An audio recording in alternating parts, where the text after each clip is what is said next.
The Celtics did fall in their second preseason game of the 2023 NBA season, 107-114 to the New York Knicks. The Celtics did play without their top 6 players in Jason Tatum, Jaylen Brown, Al Horford, Kristaps Porzingis, Derrick White, and Jrue Holiday. So, Celtics fans did get to see a lot of the depth from the bench, along with Joe Mazzulla, and seeing how he's going to work with these players that are not potentially going to be in the starting 5. But overall, we had a great turnout, and we had some questions that people wanted to hear from immediately after the Celtics loss. We're going to jump right into the Celtics Today mailbag. I am your host, Allie Barefoot. Smitty is right there to my left. And our first question, of course, is Buggin of Kicksaholics 413.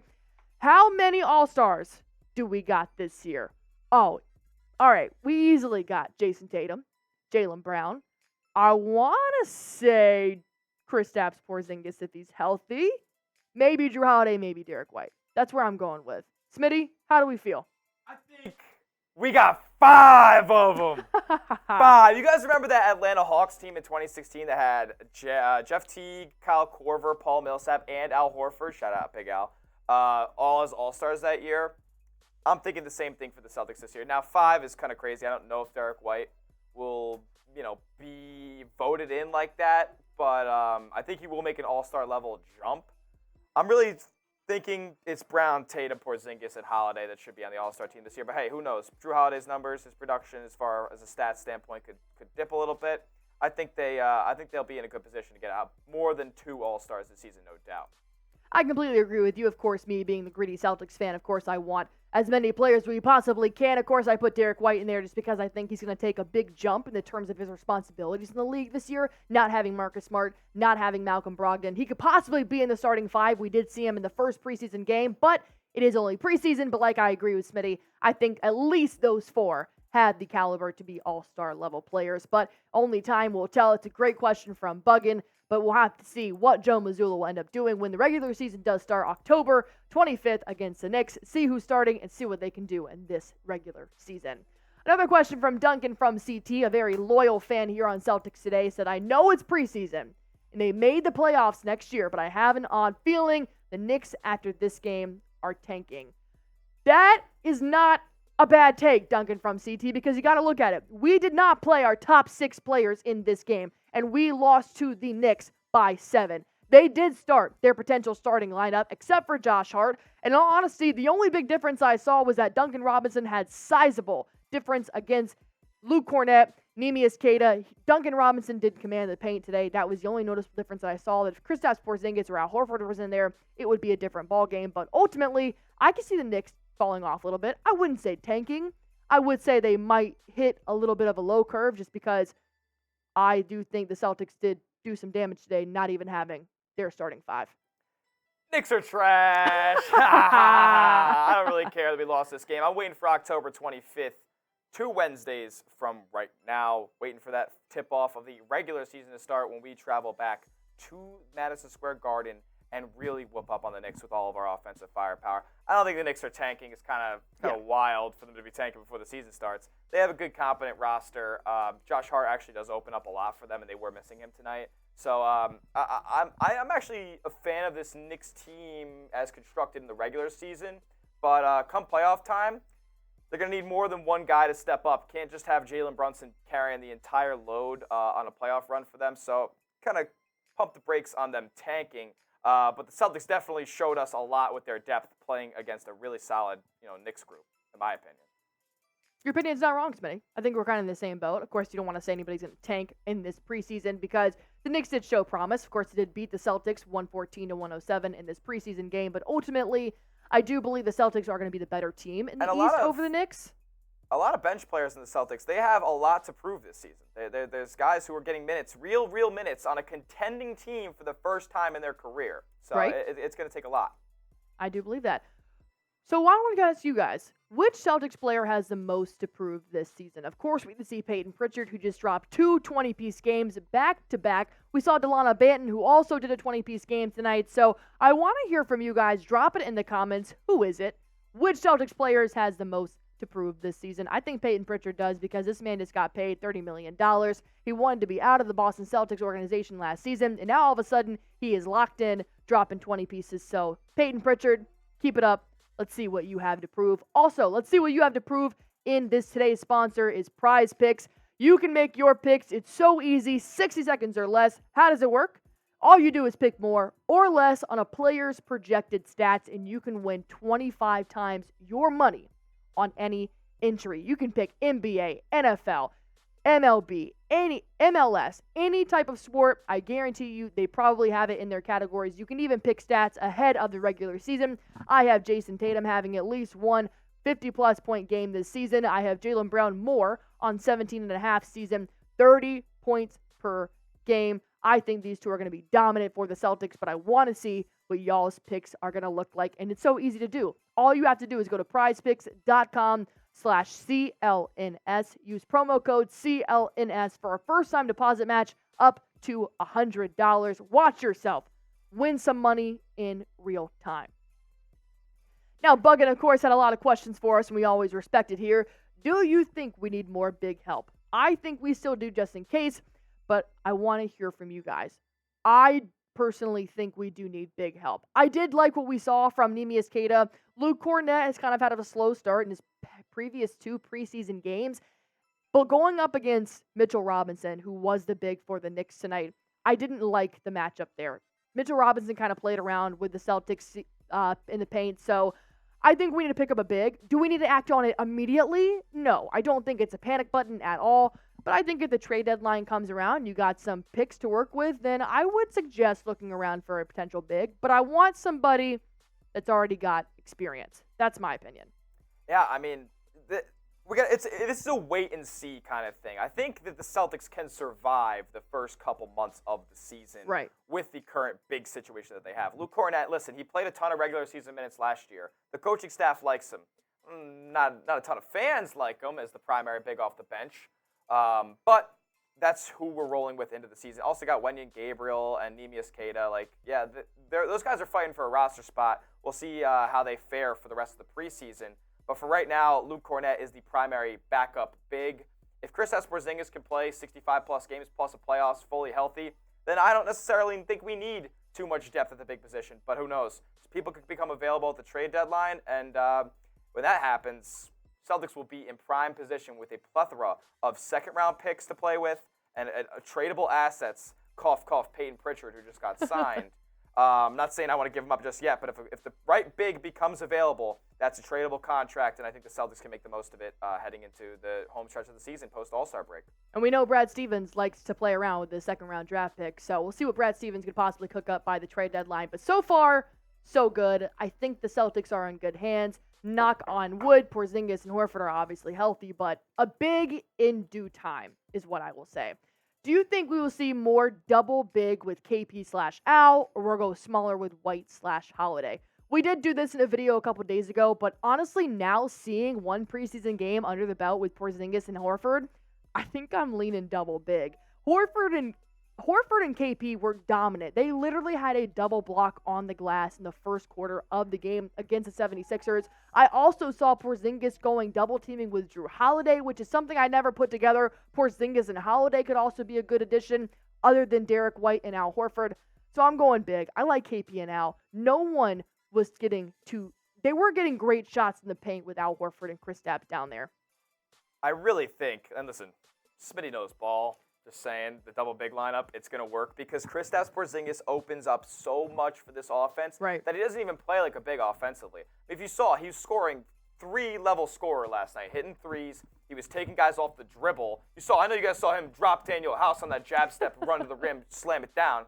And he's also finishing alley-oops. I mean, the guy is just a freak, total unicorn. I mean, listen, they were calling him a unicorn when he entered the NBA. I think this big lineup could absolutely work wonders. And you could almost play a five-out offense as well. I know Al Horford doesn't move particularly great around the perimeter on offense. He's more of a stationary player when it comes to that kind of stuff. But have him in the corner. Have Porzingis be the one running around, one of the bigs running around. And obviously you got Tatum Brown and Derrick White or Jrue Holiday running around the perimeter as well. So I think the double big lineup is going to be something the Celtics match up very well with a certain Milwaukee Bucks or a Denver Nuggets, teams with elite, tall, big players. Right. That will be one of the matchups that they go for in that. But I also think the small ball lineup of Porzingis at the 5 and Derrick White starting is going to work wonders for the Celtics as well. They have so much lineup versatility, and I can't wait to see it work in the regular season. Because that's what we also mentioned is that, A, you can't go wrong with either choice if you want to go small ball or big ball. But we said it's going to depend on the opponent that they're facing that game, that Joe Mazzulla has the opportunity to be as flexible as he possibly can with a starting 5 like that. So depends on who you're playing is where my answer is going to lie. But that KP Al shit was electric. Who would you start? Would you start Al Horford or would you start Derrick White? And this means would you go big or would you go for a smaller lineup? Type 42 for Al Horford, type 9 for Derrick White. Let me know down in the comments. I still think I'm going to lean Al Horford. I was a strong backcourt beginning of the season, but now seeing it actually in action in preseason, let's get Al Horford some love. Type 42, type 9. Buggins got a lot of questions here. Are we a big 3-4-5 yet? I feel like it, but more comparable to the 08 championship squad. Hot take, how do you feel that this team compares to the 08s? I think what's really cool is that the 08 players have been coming back to the preseason, to training camp to actually work out with these guys. So I think in terms of mentality, they're definitely there with the 08 team. I don't know about skill because it's just so different, 2023 and 08. I mean, it's just very different type of ball. But mentality-wise, I would compare them to the 08 team.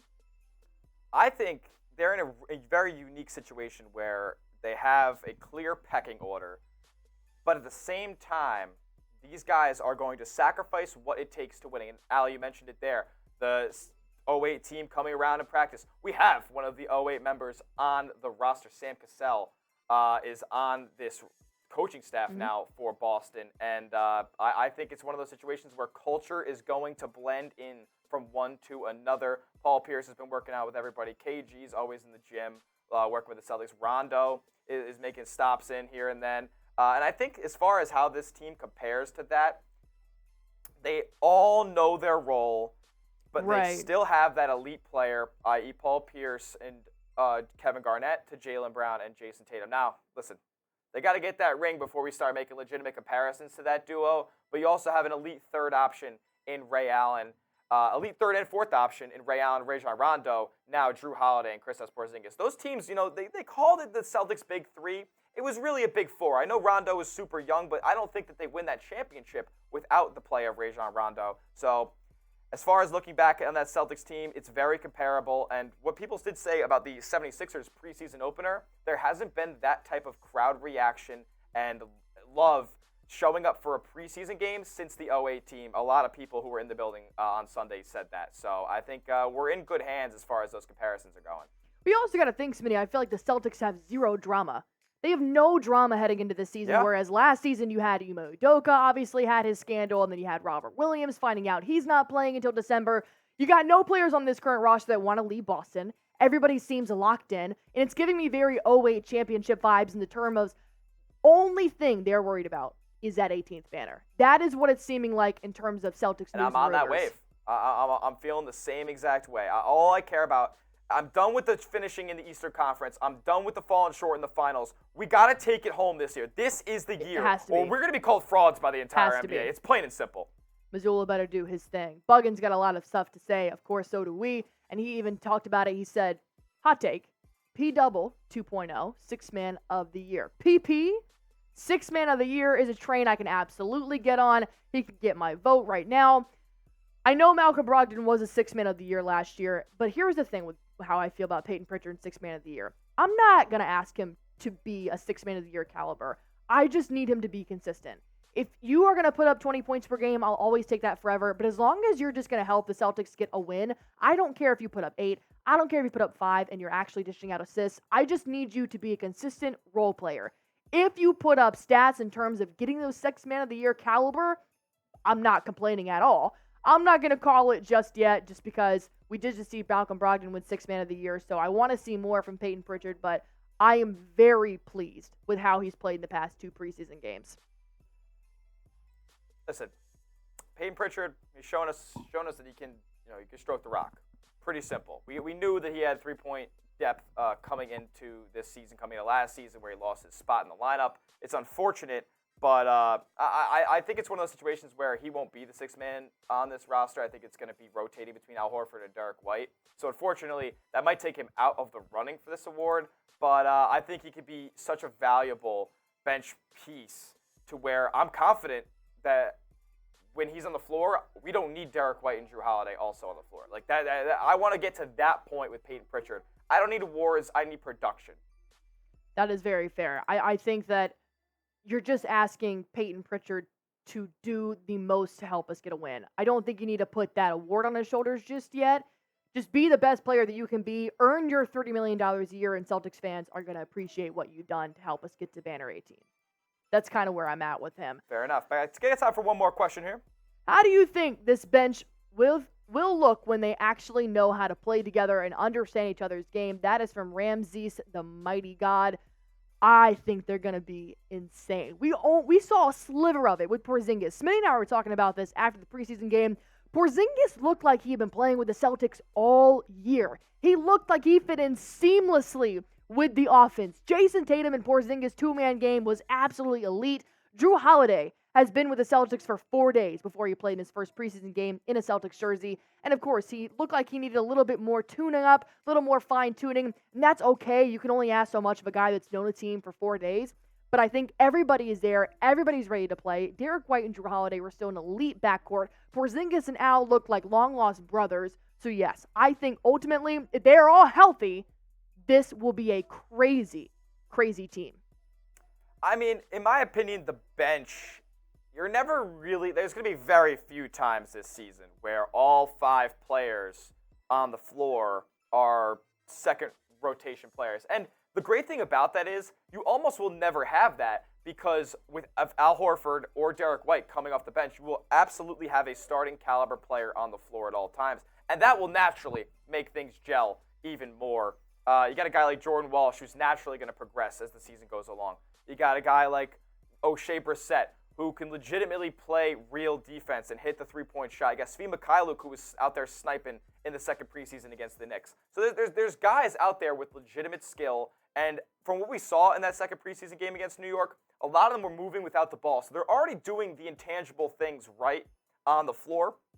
And once they start learning those Missoula sets, start setting up pin-down screens into threes, it's going to be elite basketball in Boston. But I will say, I don't think we'll see many lineups with all 5 bench players on the floor. We'll see Point Tatum maybe come back and kind of lead those guys, and that'll make their jobs all a lot easier. So I'm very excited for where the Celtics bench is going to go and what we're going to see from it as the season goes on. Because a lot of people have been talking crazy about the Celtics bench. I think it's going to be a lot better than people think when the ball gets bouncing in the regular season. And rightfully so. There were a lot of concerns considering you got rid of the sixth man of the year. You got rid of Grant Williams and a lot of players that did help the Celtics off the bench. But I do think I saw a lot more confidence in the team of the bench players. Payton Pritchard obviously showing what he can do. Sam Hauser needs to get a little bit hot. But Lamar Stevens, O'Shea Brissett, Neemias Queta, Jordan Walsh. I mean, that's 4 players right there that I think have a lot of potential to grow. Like Smitty said, no, we're fortunately never going to see them all together again, probably on the same court to potentially start a game or anything like that. But I think give it some time. Tonight really, really helped. They lost by 7 to the Knicks' potential starting lineup. Over under 57 wins for the Celtics. Type O for over. Type U for under. I'm going over. I'm taking them in the 60s. That's all you can ask for. Obviously, we'll take, like you said, 82-0, but that's asking a lot. I'm going to go over. Final answer. Let me guys know over, under in the comments. And while you're at it, please subscribe to this channel because we like to have watch parties. We like to provide you guys with news and rumors, all things Boston Celtics basketball. We are working around the clock all year long, not just NBA season, preseason included, postseason included. Make sure you hit that subscribe button. We want you guys included here in Celtics Today.